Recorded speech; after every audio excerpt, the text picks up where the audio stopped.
Hey, what's good, everybody? It's your boy Eon. You already know me, and we are back for another episode of Forever So Stroking the podcast. To be specific, this is episode 54. Dang, son, we came a long way. But look, let's get all the other stuff out of the way. I gotta tell you, I am not a financial advisor. However, I do have gems for you, right, son? Please support the channel by clicking that like button followed by the subscribe button. And utilize the links in my description, son, to get $25 in Bitcoin on Voyager. 4 free shares on Robinhood. They keep changing it from 2 to 3 to 4, son. And then, 4 free shares on Webull. In addition, you could get $25 by signing up to crypto.com when you utilize my link, son. And it is so easy. All you gotta do is click that joint, son. And I really appreciate it because it helped me out too. And Voyager is actually very valid because they keep adding so many good cryptos such as Matic. And Voyager now has their own token, and they pay interest on it. It's valid, son. Let's get this money. But look, son, so we're going to talk about what I'm watching, right? NVDA and QCOM, son. So first, let's just go ahead and get right on with it, son. So NVIDIA, they have a 4-for-1 stock split happening on July the 20th, and I think a lot of people are aware of that. But people are saying that NVIDIA can run to $1,000, and I mean, from the looks of it, in my opinion, it can happen, son. It can really run to $1,000. We've seen this before. I'm not trying to get you to rewrite history or to, go based off of what happened with another company. But I just want to give you an example. Tesla, right? Remember when Tesla was, just a few $100s, and then they had that split, right? In August or September, they had that split that they announced.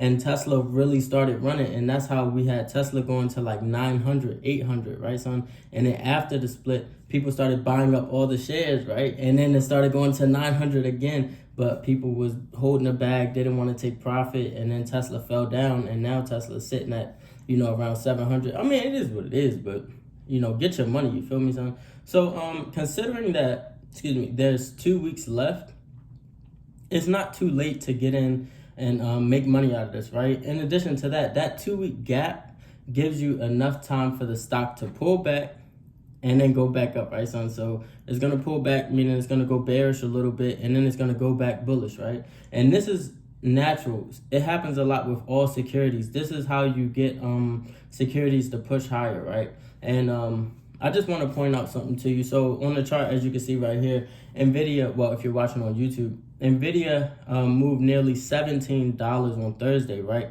However, on Friday, the joint only moved, about $8 or so? So maybe this is the sign that, okay, the pullback could be happening sooner. Maybe the pullback will happen on Tuesday. Maybe the pullback will happen Thursday or Friday. And then on next Monday, when the market opens again, we'll see a nice strong move as people, bring this fresh money in and start trading again, right? And once they get active, that's when the bottles start popping and the models come out and the money start raining and let me stop. Yeah, son, but that's pretty much how it happens, right, son? So I think that after the pullback, I'll be looking for prices over 820. Currently sitting at $819.48, but definitely I'll be expecting prices over 820 after this pullback.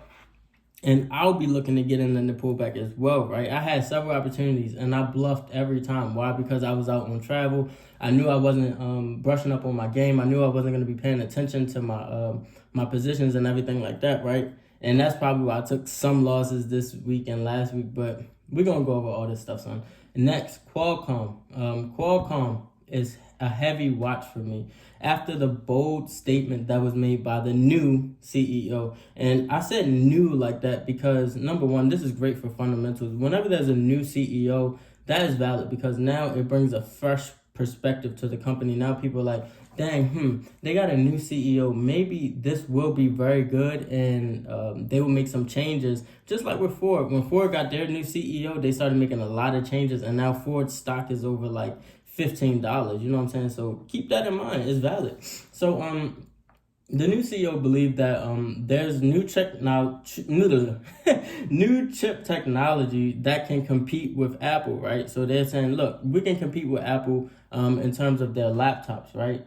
And Apple's custom, design central power processor, central processor. It's all right here. You can see it all right here in the video.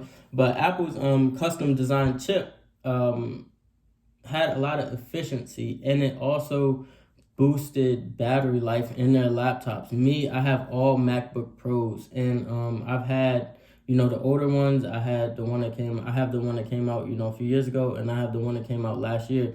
And the one that came out last year that I have now, it is valid. This thing stays charged, but all the other ones that I had, it seemed like it'll die after 6 hours of usage. I would just notice the battery life. I gotta plug it up again. So that's something to pay attention to, and it's actually very important because I do a lot of heavy processing work, like software engineering. You have a lot of code and different algorithms that you're running, and it takes a lot of energy from the computer system. So you have to keep that in mind. So this new chip is actually type valid in my opinion. But like I was saying, I don't think Qualcomm is concerned or threatened by companies like AMD and Intel. They were all competing at one point, but now I think Qualcomm has really surpassed them because they are so focused on this new technology that they think can compete with Apple, or could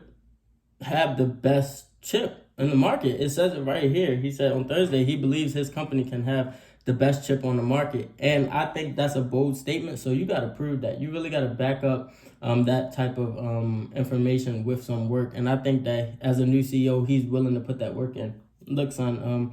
Next, let's go ahead and get into the extras. I have the hidden gems weekly progress. In addition to that, I gotta say this, please, son, if you haven't done so already, tune into Jermaine's Hustle Class on Hustle Class. HUSSLE class is right here on the screen, son. Don't miss out. All right, so July 2nd, 2021, 15% profit plug, 30% profit FDX, 10% profit LUV love, 60% loss Wish, 57% loss from FMV. I was cutting losses. 1,000% profit HPIL, 25% profit MGM, 150% profit CCIV, 11% profit UAL, 75% loss CCIV, 70% loss on Wish, and 100% profit Wish, 100% profit SRNE.